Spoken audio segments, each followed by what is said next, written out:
Dando continuidade à nossa introdução, aquela aula introdutória sobre o DSM-5, vamos agora falar um pouco a respeito de história. Vamos contextualizar esse manual DSM-5 dentro de a evolução que ele se encontra em relação aos manuais anteriores.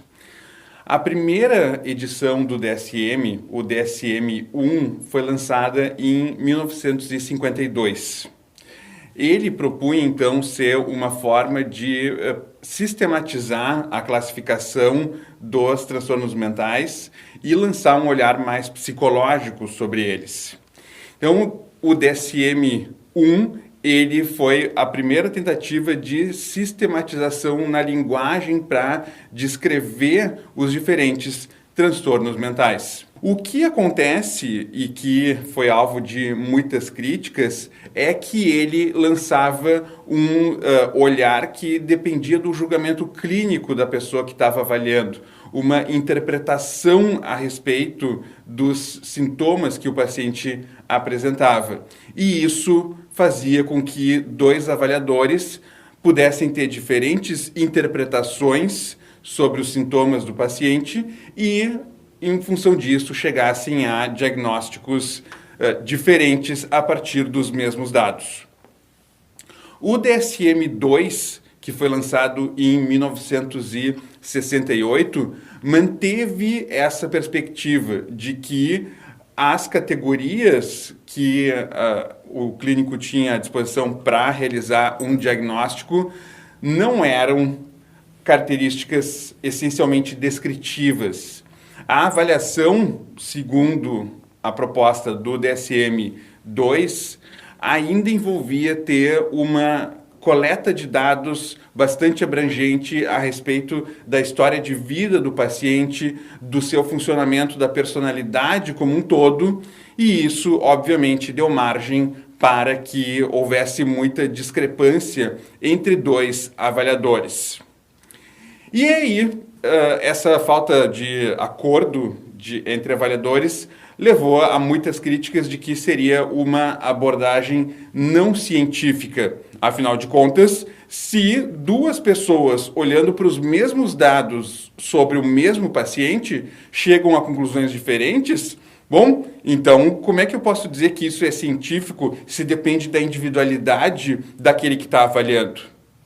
E para resolver então esse problema, que foi daí o grande marco, a grande mudança entre a abordagem do DSM, a gente teve o DSM-3, que foi lançado em 1980. O DSM-3, ele representou uma revolução em relação às edições anteriores do DSM, na medida em que ele colocava os diagnósticos como absolutamente baseados numa descrição dos sintomas que o paciente apresentava, não fazendo referência a mecanismos etiológicos. Ou seja, eu não preciso saber da onde que veio, qual é a causa daquela sintomatologia que o paciente está apresentando, para fins de diagnóstico.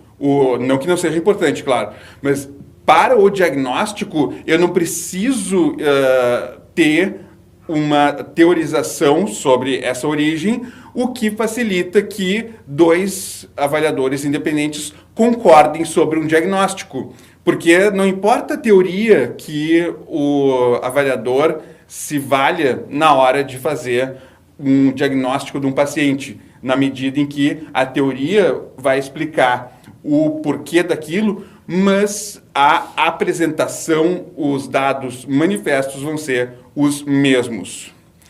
Além disso, uma outra revolução importante do DSM-3 é que, antes de ele ser lançado, eles passaram por rigorosos estudos de campo, onde aconteceu o seguinte: dois avaliadores estudavam os critérios diagnósticos e estavam cegos no sentido de que eles iriam avaliar um paciente sem saber o diagnóstico anterior dele e iam aplicar um diagnóstico e um outro avaliador que não sabia das respostas desse primeiro fazia o mesmo processo. Eles preferencialmente tinham acesso aos mesmos dados.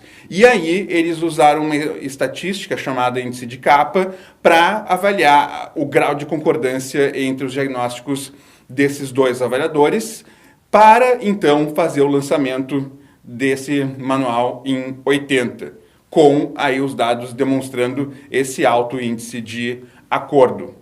Então, desde 1980, o que na data de hoje representa 37 anos, o diagnóstico dos transtornos mentais, ele, para favorecer a comunicação, usa para fins do diagnóstico o que o paciente apresenta em termos observáveis, de modo que a gente possa ter uma melhor comunicação e precisão no uso da linguagem entre diferentes avaliadores.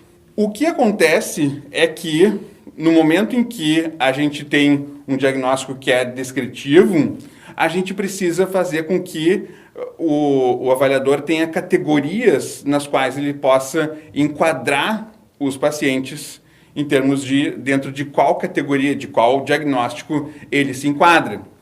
E isso fez com que houvesse um grande aumento em relação ao número de diagnósticos, ao número de transtornos passíveis de serem diagnosticados.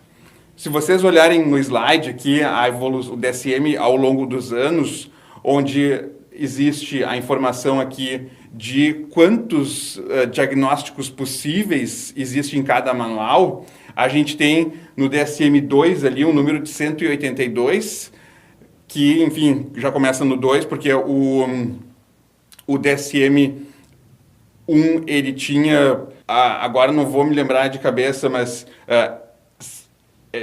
em torno de 60 diagnósticos, alguma coisa assim. E no DSM-4 a gente tinha 365 possibilidades de diagnóstico. E isso é em função de que, quando a gente tinha uma abordagem mais de interpretação clínica, havendo bastante margem para essa interpretação, eu não tinha uma maior minúcia na descrição de diferentes subtipos, classes de transtornos. E aí, com então a mudança para essa abordagem categórica, naturalmente aumentou-se a necessidade de ter categorias separadas para. E a gente tem um problema aí que é, então, o aumento em 50 anos, considerando o DSM 1 até o 4TR, que foi lançado em 2000, um aumento de mais de 800%. Então, a grande virada ocorreu no DSM 3, que é de 80, e que foi sendo refinado, então, no 3R de 87. O 4, ele representa uma maior expansão dessas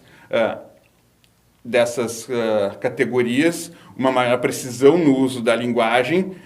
Já no DSM-4 de 94, se utilizou também o que se tinha de dados a respeito de estudos genéticos e de neuroimagem, mas não com um peso tão grande. E o DSM-4-TR é só uma revisão do texto que não faz nenhuma grande diferença.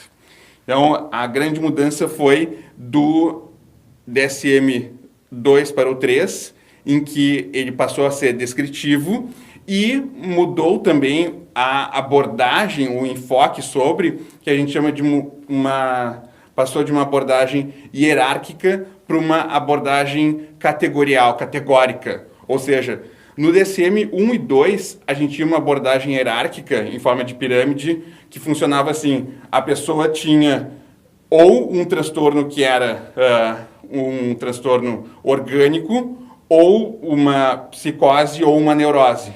Então, se a pessoa tinha um transtorno orgânico, ela não tinha nenhum outros dois, ele tinha uma preferência hierárquica sobre. Se ele tinha um transtorno psicótico, ele não podia ter um neurótico. E isso, então, fazia também com que reduzisse o número diagnóstico, porque basicamente dizia que, bom, se eu não tenho uma síndrome orgânica, eu posso daí ter um transtorno psicológico, como se houvesse uma distinção muito clara entre isso. E entre as neuroses e as psicoses também, como se uma pessoa que tem um transtorno psicótico não pudesse ter uma neurose. Então, quando entrou a abordagem categórica, a gente teve esse aumento e o problema daí que o DSM-5 se propôs a resolver envolve esse aumento excessivo na quantidade de diagnósticos, porque na hora de fazer uma avaliação, 365 transtornos, sabendo os critérios de cada um para avaliar, é virtualmente impossível. E a gente tem um outro grande problema também, que o DSM-5 se propôs a resolver, e que eu vou falar em seguida se ele resolve de fato ou não, que é o grande índice de comorbidade entre diferentes transtornos. Então, comorbidade é quando o sujeito apresenta mais de um diagnóstico. E na área da saúde mental, comorbidade é a regra e não a exceção. Então, o indivíduo que tem um transtorno de ansiedade dificilmente vai ter só um. Ele vai ter provavelmente mais de um, 2, 3, 4, e também vai ser mais propenso a ter transtornos de humor, transtornos depressivos. Ou seja, não existe uma distinção clara entre um transtorno e outro, não são entidades absolutamente separadas. O DSM-5 se propõe a resolver esse problema de os transtornos terem uma alta sobreposição entre si com a chamada abordagem dimensional. Na abordagem dimensional, os transtornos não são vistos como categorias separadas, e sim são vistos em termos de espectros, onde a gente tem um espectro do transtorno que ele tem limites nebulosos, a gente não sabe exatamente quando termina um e começa outro. Eu vou em seguida mostrar uma imagem nesse sentido para a gente entender um pouco melhor dessa noção do que é algo dimensional. Então, esse foi um dos pontos que o DSM-5 se propôs a ser diferente.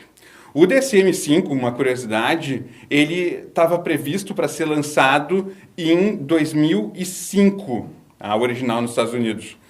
E o que aconteceu é que ele foi lançado em 2013, com 12 anos de atraso, em função de que é um tema muito controverso, esse do quanto a gente deve usar uma abordagem dimensional ou não.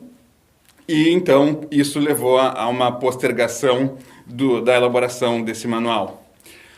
Uma outra questão que o DSM-5 se propôs a resolver é um problema do DSM-4 que muitos, segundo diz o DSM, a maioria, 90% dos diagnósticos em algumas categorias, tipo transtornos alimentares, caía numa categoria que era transtornos sem outra especificação. E isso, então, levava a um diagnóstico muito menos preciso, porque, enfim, um transtorno sem outra especificação, basicamente, eu não faço muita ideia do que é esse transtorno, mas não é o que o transtorno diagnostica. Então, numa categoria onde a maioria dos diagnósticos é outros, é uma porcaria de uma categoria. E o DSM, então, se propunha a melhorar esse problema dessa falta de especificidade que ocorria em algumas categorias. Ele também se propôs a ser um manual mais claro, mais fácil de ser utilizado. E fez algumas mudanças que eu vou falar ao longo das próximas aulas nesse sentido. Algo que, na minha opinião, deixa ele ainda mais confuso. Tá? Então, o DSM-5 se propôs, então, a lidar com o problema dessas comorbidades, usando a abordagem dimensional, buscou resolver o problema de muitos transtornos sem outra especificação, que eu vou falar como que ele tentou fazer isso, e, consequentemente, reduzir o número de diagnósticos possíveis. Algo que é um outro assunto bastante controverso. Aqueles dados de quantos diagnósticos existem em cada manual não é uma listagem oficial, porque tu pode contar de maneiras diferentes aí. Só para ter uma ideia, vou falar um pouco agora de uma das críticas que o DSM-5 se propôs a ser ser um manual mais fácil de ser utilizado. Porém, se a gente for olhar na quantidade de livros que existem para explicar o uso do manual, facilitar o seu uso, é esmagadora. Só para vocês terem uma ideia, então, do que a gente tem em português sobre o assunto. Vocês estão vendo agora uma lista dos livros e dos valores deles, conforme o site da editora em agosto de 2017. Tem o DSM-5 em si, que custa R$ 230. Aí tem referência rápidas para os critérios, do tipo um livro de bolso, que custa R$ 91. Manual de diagnóstico diferencial, mais R$ 96. Depois a gente tem casos clínicos do DSM, que é mais R$ 106. Guia para o exame diagnóstico segundo o DSM, mais 77.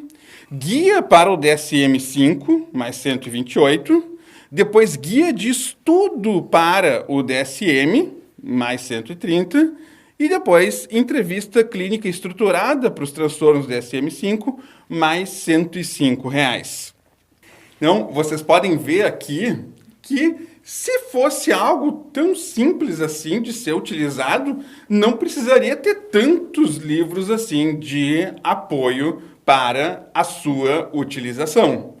Pelo menos essa é a minha opinião. Sem contar no quanto que, em tese, a gente precisaria gastar, porque o DSM-5 é só uma pequena parcela do todo que existe aí de material a esse respeito. Então, o DSM-5, ele tem diversas críticas, muitas das quais eu concordo que ele tornou mais difícil o diagnóstico, e algumas coisas que ele disse que era para tornar mais claro, parece que ele torna menos claro. Algumas confusões assim que é difícil, não faz muito sentido. Mas que daí eu vou falar mais seguido nos transtornos específicos. Vamos retomar então a diferença entre o DSM-4, que era uma abordagem essencialmente categórica, para o 5, que é dimensional. Então, eu vou aqui deixar bem clara uma posição que diz respeito a se o DSM-5 é um diagnóstico, é um manual dimensional ou não, e se sendo ele é aplicável, digamos assim, é possível praticar. Então, o DSM-5, na minha opinião, não é um manual com uma perspectiva dimensional. O diagnóstico não é dimensional no sentido de que a gente vai diagnosticar não se tem ou não tem, mas sim o quanto que a pessoa tem um determinado transtorno. O que o DSM faz é propor uma abordagem, na minha percepção, impraticável, de a gente fazer uma espécie de união entre as duas abordagens. Ou seja, a gente usa o diagnóstico categórico, a pessoa tem ou não tem um transtorno, e aí depois ele vai dar medidas onde a gente vai quantificar o quão intenso, quão forte é esse transtorno, quão grave ele é.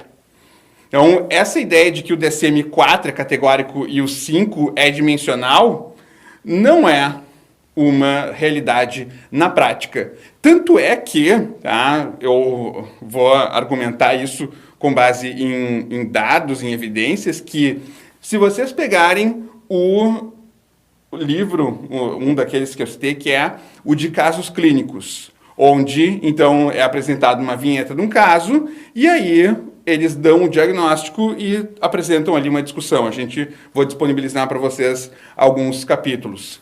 Se vocês olharem nesse livro de casos clínicos, quando tem ali o diagnóstico, é só o diagnóstico. Não existe nenhuma avaliação dimensional dos sintomas que os casos apresentam.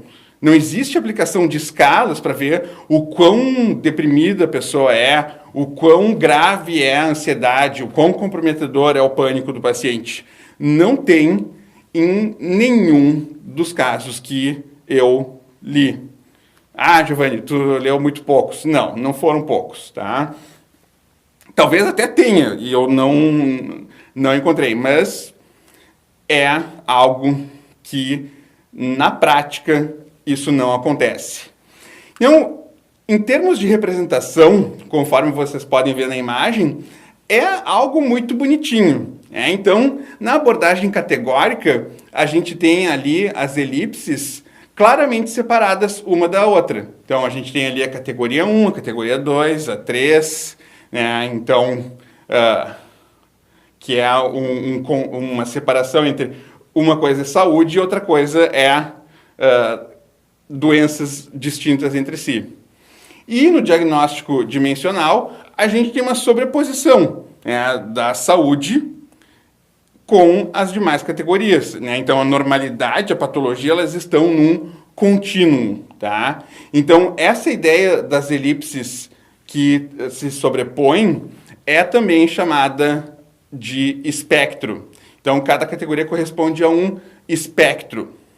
Então, a gente tem um espectro dos transtornos que vai desde o mais severo comprometedor até um limite nebuloso com a normalidade.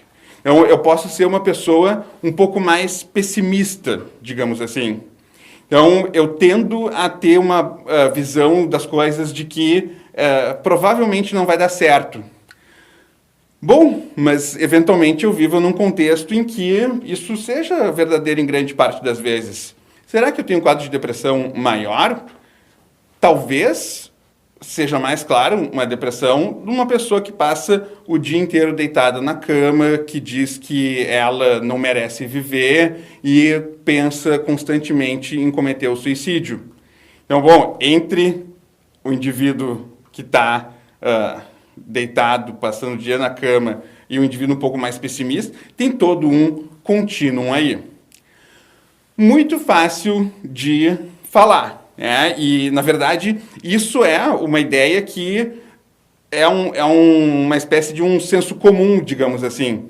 Que, obviamente, a gente tem graus e aquela história. Normalidade e patologia é uma diferença mais ou menos como o dia e a noite. Existem situações onde a gente tem, né, que nesse caso é a maior parte do tempo, mas enfim, a noite clara, que a gente diz agora é noite, e outros momentos que a gente diz agora é dia. Mas no amanhecer e no anoitecer, tem partes do dia que a gente não consegue dizer agora é dia ou é noite, se a gente tivesse que dar só essas duas opções. Então, o nosso funcionamento psicológico, ele é, em essência, um segundo desse processo do anoitecer e do amanhecer, que é difícil dizer se é dia ou se é noite, se a gente só tem essas duas opções. Então, o DSM-5, ele vai usar, então, uma parte desse modelo dimensional, propondo, então, essa ideia de espectro, que a gente tem que tomar cuidado que espectro, em bom português, é sinônimo, muitas vezes, de saco de gato, tá?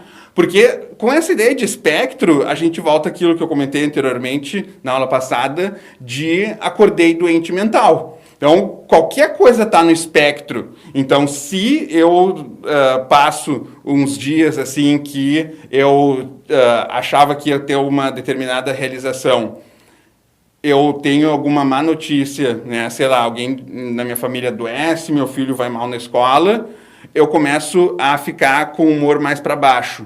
Aí eu vou ter um transtorno depressivo, porque está no espectro depressivo, é muito fácil dar esse diagnóstico. Ou a pessoa que ela tem momentos em que ela tem explosões, né? Uma pessoa que tem o pavio mais curto, digamos assim. Está no espectro bipolar. Bom, então o diagnóstico ele vai explodir dessa forma.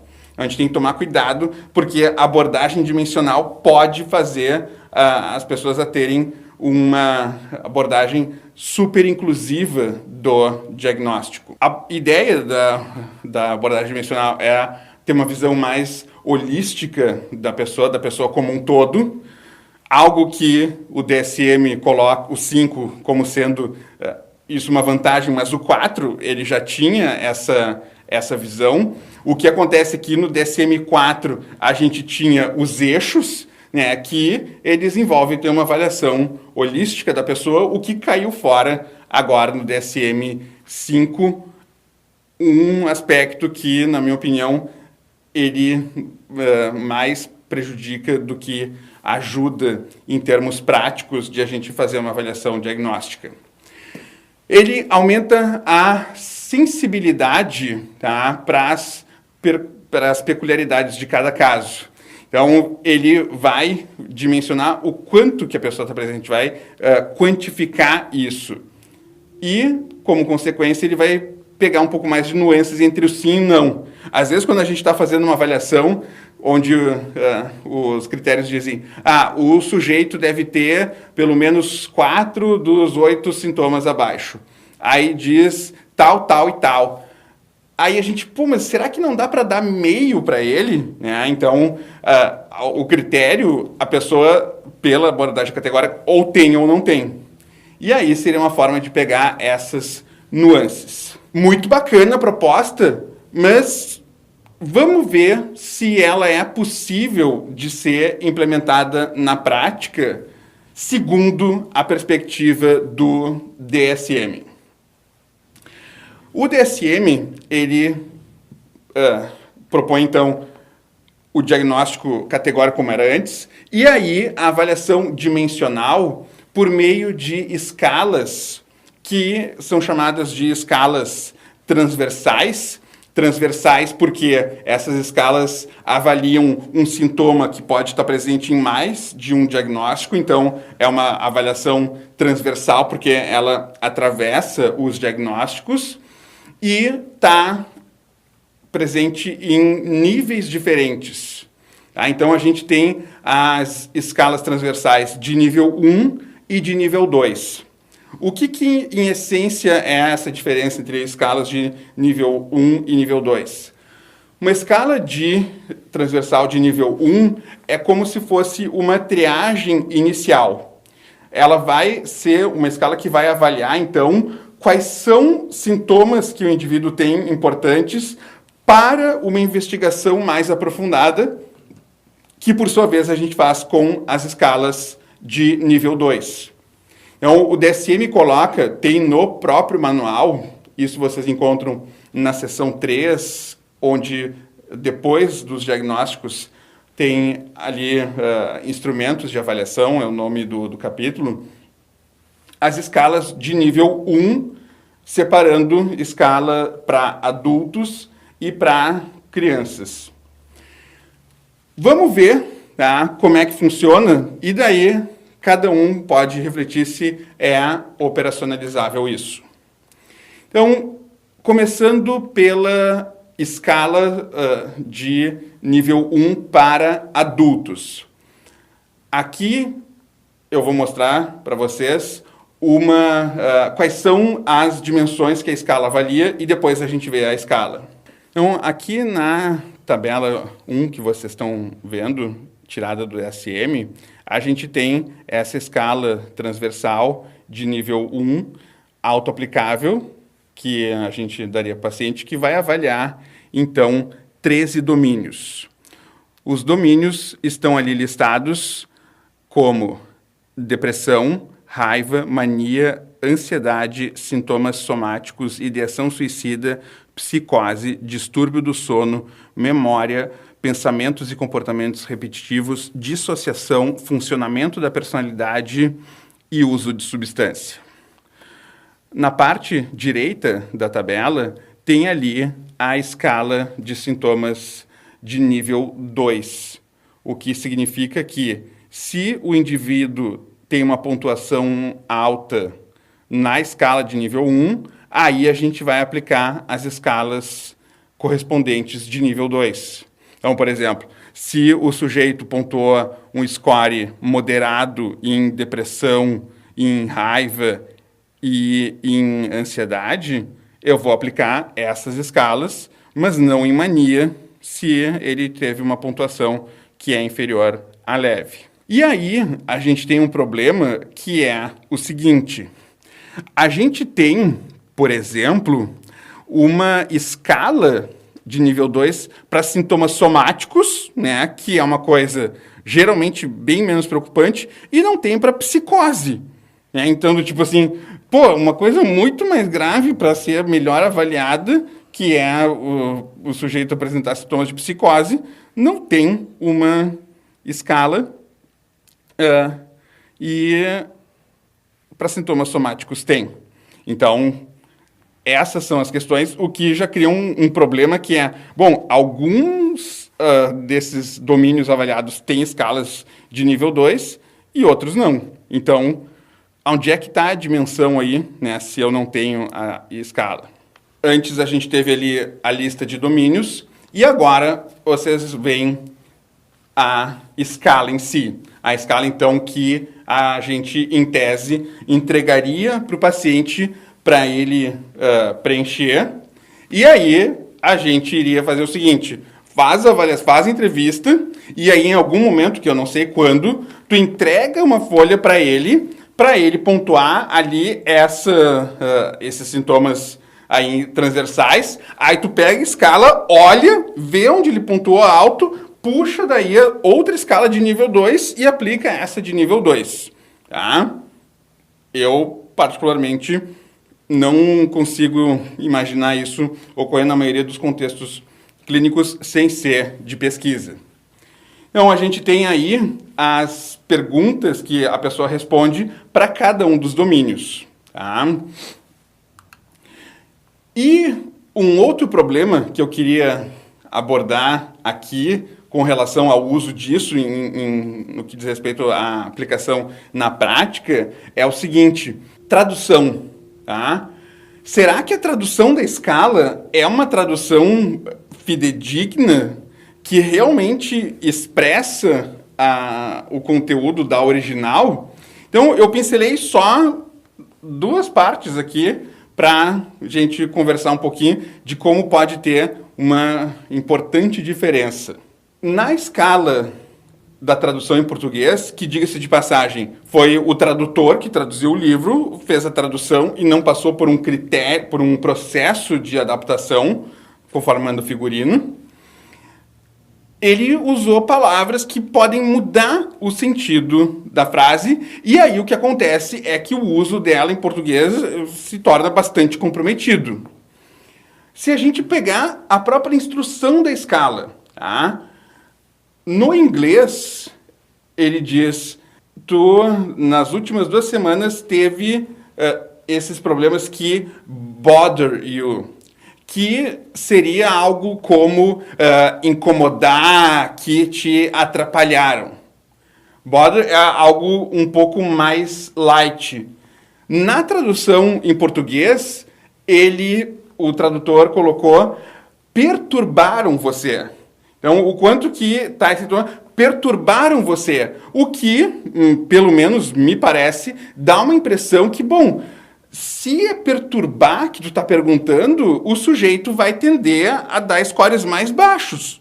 Né? Porque, não, isso aqui até me incomodou, mas não perturbou. Né? Do tipo assim, eu tomei um pouco a mais de cerveja no final de semana e no dia seguinte foi uma coisa que foi mais difícil para levantar. mas não posso dizer que perturbou isso, que isso perturbou o meu funcionamento. Então, aí já tem uma questão de tradução que torna o uso da escala, dessa abordagem dimensional, mais complicada. E um outro ponto, que é na parte onde diz respeito ao uso de substâncias, em que, no original, ele cita os nomes comerciais de medicação e, em português, eles colocam a substância da medicação, o que a maioria das pessoas não conhece.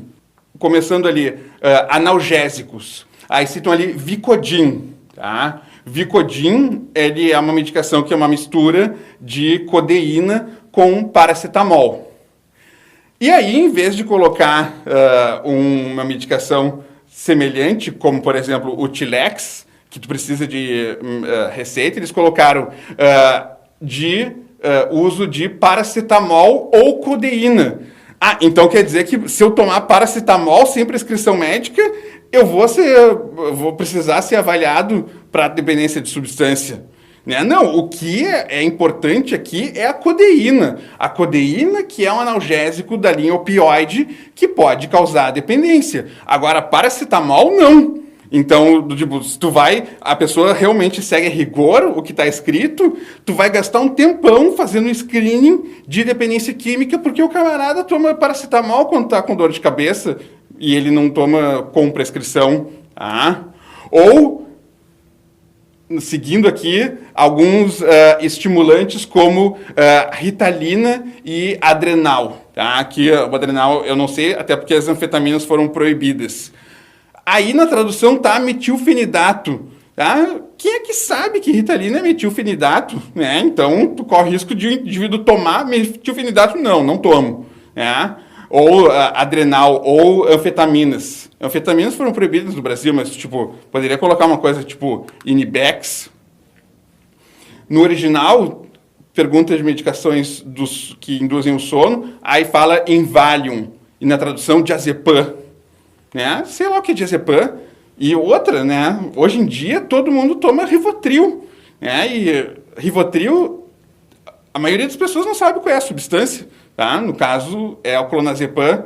Só que, assim, não é uma coisa que seja útil na prática. Entende? Um outro ponto, que aí é um detalhe, mas que é importante a gente ter em mente. O original pergunta, usou tais medicações ou drogas como tal e tal. Porque as outras medicações também são drogas. E no português está ou drogas, vírgula, como tal e tal coisa. Aquela vírgula dá a entender que os medicamentos de antes não eram drogas. E são. Porque ou drogas, do tipo, aquilo... ou aquilo, ou isso, drogas tais e tais. E aí, por último, colocam que fala na droga Speed, né, que é uma metanfetamina, que também quem usa essa substância, sabe o nome é Speed também no Brasil.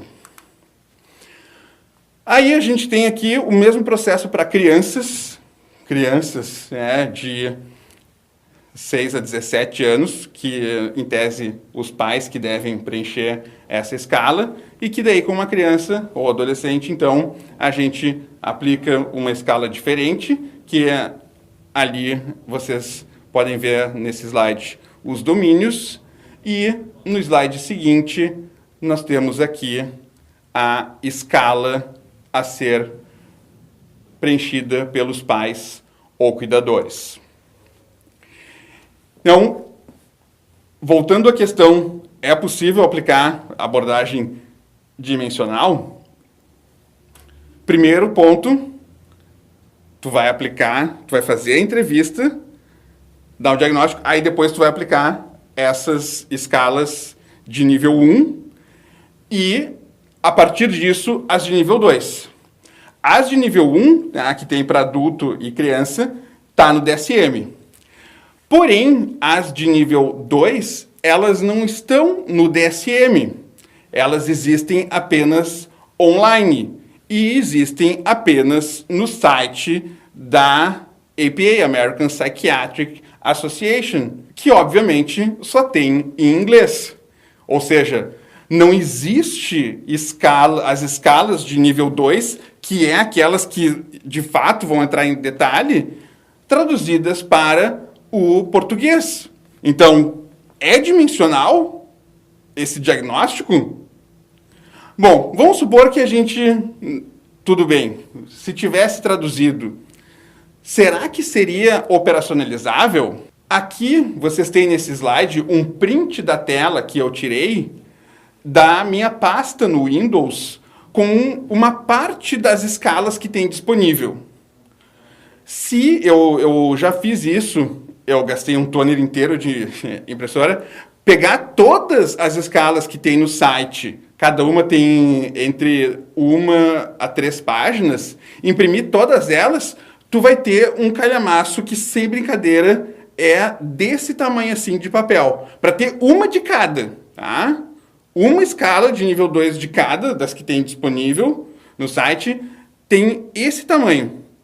Ou seja, na prática, se eu vou avaliar vários pacientes num dia, eu tenho que ter esse calhamaço vezes o número de pacientes. Eu vou precisar de uma quantidade assim de papel, porque eu preciso ter disponível para aplicar conforme vai aparecendo o paciente. Então, se é possível usar essa abordagem dimensional, enfim, no contexto de vocês, fiquem à vontade, mas eu particularmente não vejo como isso sendo algo que seja praticável. Tá? Dito isso, eu concluo aqui essa parte introdutória a respeito do DSM-5 e nós vamos, a partir da próxima aula, ver algumas categorias específicas de transtornos. O critério que eu vou utilizar na hora de rever essas categorias é um critério que diz respeito àquelas categorias que eu acabo não conseguindo dar uma ênfase muito grande nas disciplinas de psicopatologia aqui da FACAT, na medida em que a maioria dos alunos são alunos de psicopato da FACAT, aqueles que eu e a professora Simone conseguimos abordar bem, eu vou deixar de lado, porque o foco é, então, desse curso, complementar os transtornos que em sala de aula foi mais difícil de a gente se ver em profundidade. Então, na próxima aula, nós vamos ver quais vão ser esses transtornos e já vamos entrar na descrição da primeira categoria.